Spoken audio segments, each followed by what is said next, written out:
이스라엘이 오늘 새벽 이란의 핵시설을 겨냥해 대대적인 공격을 가했습니다. 이란이 즉각 보복을 선언한 가운데 이스라엘은 또 이란 중부에 있는 주요 우라늄 농축 시설을 향한 추가 공격을 감행했습니다.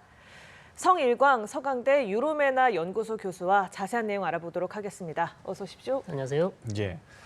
이스라엘이 이란 주요 우라늄 농축 시설을 추가로 공격을 했습니다. 나탄즈 핵시설이라고 해서 이게 공격 대상 1순위로 꼽혀온 곳인데 얼마나 조금 위험한 곳인지 그리고 추가적으로 어떤 공격 좀 이어질지 먼저 전망 부탁드릴게요. 나탄즈는 이란 핵 시설의 핵심이다. 예. 심장이라고 할 수 있는 가장 중요한 특히 우라늄 농축 시설이 가장 먼저 세워진 아마 2002년에 세워진 것이 세상 밖으로 알려진 시설입니다. 예. 그러다 보니 이스라엘이 이번 공격 목표물 중에 가장 중요한 우라늄 농축 시설이라고 그렇게 이제 봐야 되겠죠. 예. 그렇게 공격을 했는데 왜 추가적인 공격이 계속 나오냐면 예.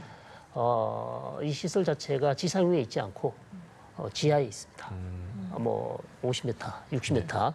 그렇기 때문에 한 번의 공격으로 완전히 파괴하기 어렵기 때문에 이스라엘이 2차, 3차 추가적인 공격을 계속할 가능성이 높기 때문에 계속해서 지금 이스라엘이 3차, 4차, 5차 공격까지 계속 나올 가능성이 있는 것이죠. 네, 이번 공격 규모를 좀 살펴보면요. 앞서 오늘 새벽 3시부터 이스라엘에서는 전투기 200여 대를 동원을 해서 이란 주요 핵시설, 군사시설을 비롯해서 약 100여 곳에 이르는 곳에 폭탄 330발 이상을 터뜨렸다고 전해지고 있습니다. 이제껏 있었던 이스라엘의 공격 중에서는 최대 규모잖아요. 네. 작년 이스라엘과 이란이 본토를 서로 공격한 두 차례의 공격이 있었습니다. 그것은 기간도 짧았고요.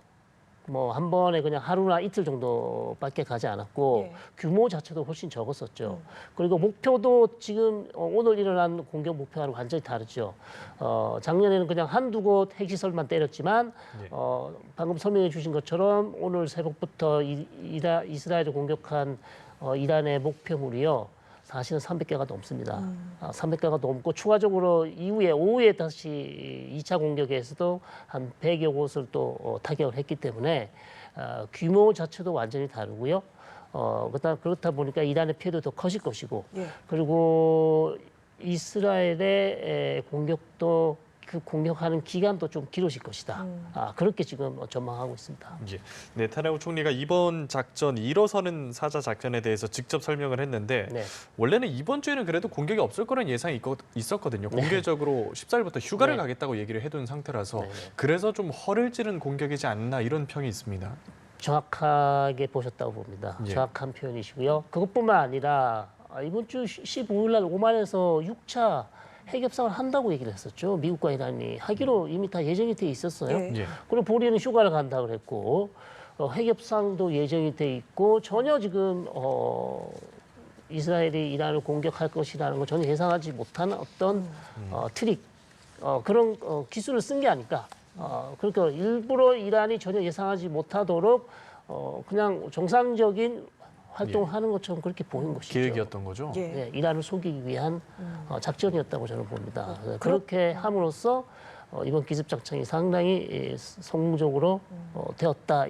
그렇게 이스라엘 측에서 판단하고 있겠죠. 네, 그렇다면 지금 시점이 미국과 이란의 핵 협상을 이틀 앞둔 시점이었잖아요. 왜 하필 지금 이렇게 선제 공격을 한 걸까요? 그 이유가 뭘까요? 일단 핵 협상에는 큰 기대를 할 수가 없는 상황이에요. 사실은 5차 회동을 했었지만 사실상 미국과 이란 간의 의견 차를 좁히기가 힘들었고 특히 이란은 계속해서 이란 본토 내에서 우라늄 농축을 하고 싶어하고 미국은 그것을 용인해 줄 수 없다고 했고요. 그런 상황에서 추가적인 핵협상이 별 의미가 없는 것이고 그런 상황에서 특히 가장 중요한 지점은 작년 10월에 이스라엘이 이란의 방공망을 다 무너뜨렸는데 이스라엘이 벌써 1년 정도 돼가니까 방공망을 새로 짓고 있다는 거죠. 그렇다면 이스라엘이 이란을 공격할 기회가 그 시간이 갈수록 기회가 줄어든단 말입니다. 공격할 수가 없게 되는 거죠. 그러다 보니까 이스라엘 입장에서 이번에 반드시 이란의 핵시설을 공격을 해서 이란의 핵무기 개발 의지를 꺾어야 되겠다는 확실한 필요가 있었다는 것이죠. 그러면서 그것이 또 미국의 핵협상과 맞물리면서 미국의 이익과 이스라엘 이익이 같이 맞떨어지면서 공격이 감행할 수 있었다. 이렇게 보는 것이죠. 그게 또 표면적인 명분일 거다라는 얘기도 있는 게 네. 지금 연립정부 현 정부에 대한 국내 여론이 좀 좋지 않다 보니까 네. 시선을 좀 외부로 돌린 게 아니냐 이런 네. 시각도 있더라고요. 저는 그런 시각이 전혀 없다고는 말씀을 못 드리겠습니다. 그러나 대단히 낮다. 아, 왜냐하면 그저께 연립정부 즉 국회 연정 해산을 위한 표결을 했는데요. 그 표결에 성공하지 못했어요. 그래서 네. 일단 한숨은 돌린 상황입니다. 돌린 상황이고 저는 그것보다 가장 중요한 것은 지금 트럼프 대통령이 처음부터 이란과 협상할 때 했던 얘기가 뭐냐면 만약에 외교적으로 해법이 안 될 경우 나는 반드시 다른 수단을 쓰겠다고 이미 여러 차례 공언을 했고 그것은 당연히 군사적 수단을 써서라도 이란의 핵무기 개발 의지를 꺾겠다고 얘기를 했기 때문에 예. 트럼프 대통령으로서 본인이 했던 말을 지금 내가 종이 호랑이가 아니라는 걸 보여줘야 할 필요성이 있는 거죠. 예. 그러나 미국이 직접 공격할 필요는 없고 이스라엘은 모든 준비가 다 돼 있었어요. 그렇다면 트럼프 대통령은 나타냐후 총리가 잘해서 이번에 분명히 확실하게 이란에게 내가 한 말을 내가 반드시 지킨다. 그리고 내가 제시한 협상안에 동의하지 않을 경우 상황은 더 악화된다. 그리고 지금도 오늘도 그러지 않았습니까? 자, 더 상황이 악화되기 전에 빨리 협상 테이블 다시 돌아라고 얘기를 하고 있어요. 예. 그러니까 미국과 이스라엘의 이익이 정말 잘 맞아 떨어졌다. 오히려 그쪽에 저는 더 포인트를 두고 싶습니다. 네, 이란의 반응도 좀 여쭤볼게요. 일단 혹독한 응징을 예고를 했고 드론 100여 대로 반격에 나서겠다고 했는데 또 한편으로는 전쟁 선포라는 단어까지는 쓰지 않았거든요. 네. 이를 두고서 공격이 좀 제한적이지 않겠느냐 이런 네. 전망도 나옵니다. 어떻게 보세요? 저는 용어를 쓰지 않았지만 이스라엘은 이미 전쟁 선포를 했어요. 이스라엘은 이번을 작전이라고 쓰지 않습니다. 오퍼레이션이 아니고 정확히 워라는 단어를 쓰고 있습니다. 그렇기 때문에 이란이 말은 하지 않고 있지만 사실상 이란 역시 어마어마한 피해를 입었기 때문에 네. 이미 이스라엘과 전면전은 이미 선포가 된 거나 마찬가지고요. 다만 그 공격의 순서가 아직 돌아오지 않았다. 이제 지금까지는 드론 100여 대만 쏜 상황이지만 추가적인 탄도미사일, 드론 공격이 계속 줄을 이어서 들어올 것 같고요. 그렇게 될 수밖에 없는 것은 이란이 어마어마한 피해를 입었고 핵시설과 탄도미사일 군사시설뿐만 아니라 인명피해도 있지 않습니까? 지금 군 수뇌부가 거의 사망을 했고요. 핵과 기술자까지 사망한 상황입니다.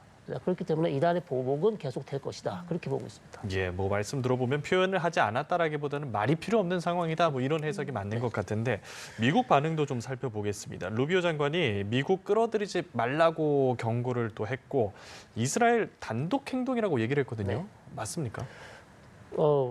아무도 안 믿겠죠. 믿을 수가 없습니다. 단독 행동이라는 것은 예. 그 의미를 이제 좀 생각을 해보셔야 되겠지만 여기서 단독이라는 게 뭐 미국의 동의 없이 했다. 그 말은 아니겠죠. 그냥 미국과 어떤 군사적인 협력인 군사적인 공조를 하지는 않았다. 예. 그런 측면에서 단독이라는 것이지 미국이 알리지도 않고 이스라엘 나타나고 총리가 단독으로 아무 얘기 없이 아무런 조율 없이 그냥 공격했다. 이 말은 아닐 것이에요. 그건 불가능한 얘기입니다. 그러면 네. 지금 6차 회담을 앞두고 있었잖아요. 네. 핵 협상 이거는 좀 지속이 가능합니까? 이미 물 건너갔죠. 불가능한. 이미 5차에서 트럼프 대통령이 얘기를 했어요. 2달의 기간 내에 협상을 끝내지 못하면 나는 더 무제한의 시간 언제까지 우리가 협상만 할 것인가. 예. 그런 상황에서 이미 이란은 본인의 답을 했습니다. 더 이상 우리는 다른 건 다 양보할 수 있지만 우라늄 농축만은 우리는 절대 죽어도 양보를 못한다고 했기 때문에 트럼프 대통령은 6차 회담을 갈 필요가 없어진 거예요. 예. 그렇기 때문에 중간에 끊고 나타냐후 총리와 함께 이미 그러면 이란을 군사적 수단을 통해서 압박해서 다시 한번 협상 테이블을 끌어내든지 그런 방법밖에 없다고 판단했기 때문에 전격적인 군사 공격이 있었다. 이렇게 볼 수 있는 것이죠. 예, 앞으로의 전망을 좀 여쭤보고 싶은데 이미 끝났다라고 말씀을 하셨지만 트럼프 대통령이 SNS에 좀 글을 올리지 않았습니까? 네. 뭐더 늦기 전에 미국과 핵 네. 합의에 나서라. 이건 좀 어떻게 봐야 될까요? 불가능하죠. 어, 지금 이란의 본토가 이렇게 쑥대밭이 됐는데 예. 이스라엘로부터 엄청난 공격을 받은 상황에서 이런 안 그래도 좀 굴욕적인 상황에서 다시 여기에서 협상 테이블로 나간다. 미국과 함께. 그것을 바라보는 이란 국민들의 심정은 어떻겠습니까? 그러면 이 정권에 심각한 타격이 될 수 있어요. 물론 협상으로 나가지 않고 다시 여기서 버틴다 그래서 뭐 특별한 다시 소생할 수 있는 방안이 있는 것은 아닙니다만 여기에서 지금 아직도 보복도 제대로 못한 상황에서 다시 완전히 그러면 미국과 이스라엘의 군사적 압력에 엎드려서 패배하는 식으로 해서 다시 협상 테이블로 나간다는 것. 그것은 거의 불가능하다고 봅니다. 예, 알겠습니다. 예, 지금 예. 말씀하신 게 지금 이란과 이스라엘이 전쟁 상태다라고 말씀을 하셨잖아요. 네. 그렇다면 이 상황이 언제까지 유지가 될 거라고 보세요? 최소 이스라엘 국방부 대변인에서 발표한 내용은 아무리 짧아도 우리가 예상할 때는 2주 정도는 걸린다. 최소한. 최소한 2주. 최소한 2주 걸린다. 그리고 이란의 반격이 계속되고 거기에 대한 추가적인 이스라엘의 공격이 된다면 그것이 3주가 될 수도 있고 한 달이 될 수도 있다. 이렇게 말씀드릴 수 있겠습니다. 그러면 지금 상황이 이제 하나만 더 여쭤보면 전 세계 경제 상황에도 좀 타격을 주고 있지 않습니까? 네. 어떤 식으로 흘러갈까요?